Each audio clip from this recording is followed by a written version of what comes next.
Salve, salve, rapaziada. Hoje eu vou estar ensinando como baixar o Esquadrão Suicida, beleza, mano? Primeiramente, você vai no Google. Bom, rapaziada, foi mal aí ter cortado o vídeo, porque dá um negócio aqui, aí tive que cortar. Você vai pesquisar aqui APK. Não, Aptoide APK. Você vai clicar aqui no primeiro link e vai estar pedindo para você fazer a instalação desse aplicativo aqui, ó. Você vai lá, vai baixar e vai. Quando você clicar em baixar, vai aparecer uma mensagem.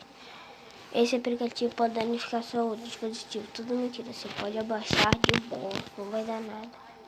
Aí você vai vir aqui, e quando você instalar o aplicativo, você vai estar entrando nele.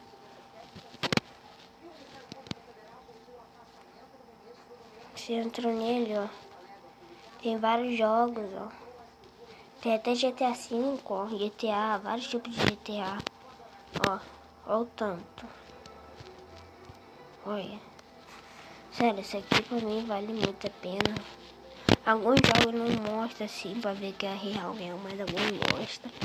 Bom, aí depois disso você vai vir aqui e pesquisar. Vai colocar o Esquadrão Suicida.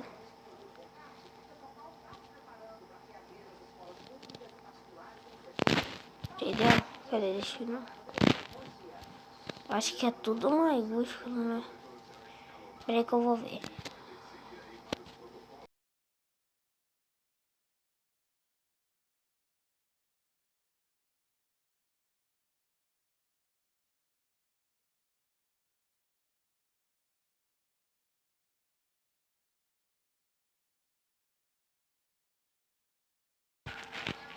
Bom, rapaziada, foi mal demorar porque eu tava escrevendo aqui, eu não tava indo porque eu esqueci que tinha que atualizar o aplicativo, aí foi isso aí. E aqui vai aparecer, você vai escrever Esquadrão Suicida ou Squad Suicida, tudo faz. E vai aparecer aqui, ó. Aí quando você abrir, ó. Quando você abrir, aqui vai estar pedindo aqui onde tá o meu abrir, instalar, porque eu já tenho instalado. Você clica. Aí vai estar fazendo a instalação. Aí vai aparecer aqui, ó. Um negócio aqui quando a instalação tiver pronto. Você clica. Aí ele vai. Só você tá pedindo que ele fazer lá. E o jogo vai aparecer aqui,